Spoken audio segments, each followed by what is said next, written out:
सिंह हमारे साथ जुड़ रहे हैं कार्यक्रम में। संजीव सर, बहुत बहुत शुक्रिया, थैंक यू वेरी मच। कल आप मुंबई में थे, आज आप दिल्ली में हैं, तो आपकी ट्रैवलिंग और आपकी हिम्मत की दाद देनी पड़ेगी। हम नहीं कर पाते इतना जितना आप कर लेते हो, और बहुत अच्छे से कर लेते हो सर, और सबके साथ मिलते भी हो। ये भी आप कैसे समय निकाल लेते हो, आपसे बहुत कुछ सीखने को है, सिर्फ शेयर्स के अलावा भी जीवन में कैसे जीना चाहिए। अच्छा संजीव सर, ज़रा बताइएगा, मार्केट का धीरे धीरे बॉटम बनने की प्रोसेस शुरू होगी, या जब तक शपथ ग्रहण पूरा नहीं होता तब तक थोड़ा सा बैठे शांति से? हाँ, गुड मॉर्निंग डिम्पी जी।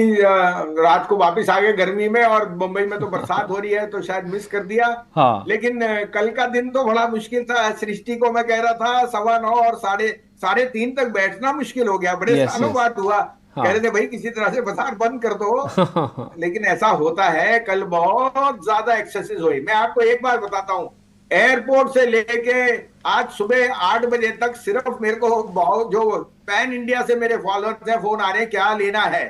हाँ। तो पहली बात, मूड देख लीजिए, कोई मूड ऐसा घबराहट वाला नहीं है। रिटेल इन्वेस्टर है। बाकी ज्ञानी वो जो फॉरेन बैठे हैं उनको छोड़ दो, आप इंडिया की बात करो। मोदी जी वापस सरकार में है। In fact Dimpy ji, coalition governments have historically proven to be the best bets, क्योंकि कंसेंससली उनके जो डिसीजंस होते हैं वो प्रो इकोनॉमी होते हैं, और टैक्सेस के ऊपर जो विचकलियां थी वो खत्म हो गई। तो मुझे कोई दो राय नहीं, आज या कल में जो बॉटम है 700-800 पॉइंट की रैली आएगी, तब मेरे को वापस बुला लेना, और वो भी कम से कम। दूसरी बात, शिफ्ट ऑफ पोर्टफोलियो जरूर ऑन दी एनुअल है, क्योंकि कई सेक्टर स्टॉक्स, डिफेंस, रेलवेज, उनको छूना नहीं, बहुत ओवर प्राइस हो गए थे। यूटिलिटीज में कोल इंडिया एनटीपीसी है, एफएमसीजी में मैरिको, एचयूएल, नेस्ले। ये डिफेंसिव, आपको अपना कैरेक्टर बदलना पड़ेगा। स्टॉक्स की हम सजेशन देंगे, लेकिन सिंह जी, कोई अब वही घबराहट की समझना। बात नहीं है। इनफैक्ट बजट से पहले मुझे लगता है वापस सर माइक। 22,800 23,000 के दर्शन होने बिल्कुल अनिवार्य हो जाएंगे। India is an outperforming market. Crude is at a 3 month low, bond is at a 3 month low, dollar is at a 3 month low, और यहाँ बरसात कल मुंबई में दर्शन दे गई। बाकी भगवान बिल्कुल। आपके साथ है। इस भाव में नहीं लोगे तो फिर आप वेट करोगे 200 पॉइंट नीचे, वो आपको कोई नहीं लेने नहीं लेगा। टीवी एनालिस्ट तो इसको 20,000 कर देंगे। नहीं, बस सिंह जी आपसे ही जानना चाहेंगे, बताइए इस लेवल्स पे कौन से स्टॉक्स हैं जहां पे एंट्री करनी है, और आज के लिए कौन से कॉल्स रहेंगे आपकी तरफ से?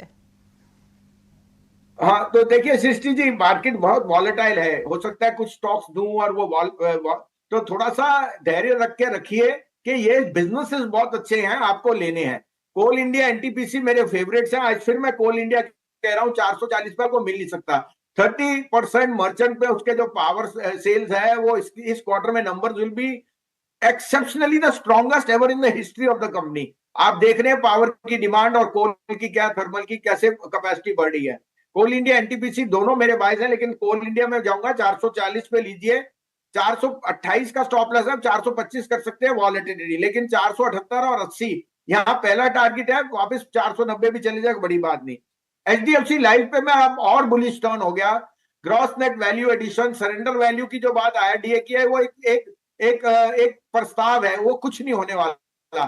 इनफैक्ट बेस्ट डिफेंसिव प्ले आज की डेट में इंश्योरेंस है, एसबीआई लाइफ और एचडीएफसी। एचडीएफसी लाइफ के साथ मैं जाऊंगा 530 पे, 515 का स्टॉप लॉस, 578 का टारगेट। और लास्टली मेरा फेवरेट एबीएफआरएल, जो मैं 3-4 बारी कह चुका हूं कि आपको मौका मिल रहा है। ये शेयर डबलर है, यहां से 25,000 करोड़ की मार्केट कैप है। पीटर इंग्लैंड वैन, कोई ऐसी ब्रांड नहीं जो पैन इंडिया नहीं बिकती, और वो सेल्स आर रॉकिंग। दूसरी बात, आपकी मार्केट कैप 125,000 अगेंस्ट 1.75 ट्रेंड की। आई थिंक एबीएफआरएल यहां से दुगने होने की गुंजाइश रखता है। आज मैं 309 के लिए टारगेट है, आज और कल या 2-4 दिन में, और 252 का स्टॉप लॉस। आप अपना स्टॉप लॉस वॉलेटिलिटी के साथ बढ़ाइए। और मैं दूसरा ये भी कहूंगा कि मार्केट यहां से मेरे हिसाब से 500-700 पॉइंट की रैली जरूर देनी चाहिए। शुक्रिया, थैंक यू वेरी मच सारे के सारे शेयर्स नोटिस कराने के लिए। अमूमन ये सारे वही शेयर्स हैं जो हम कल भी डिस्कस कर रहे थे, आज भी हम आपको वही शेयर्स बता रहे हैं, और आपको नए शेयर्स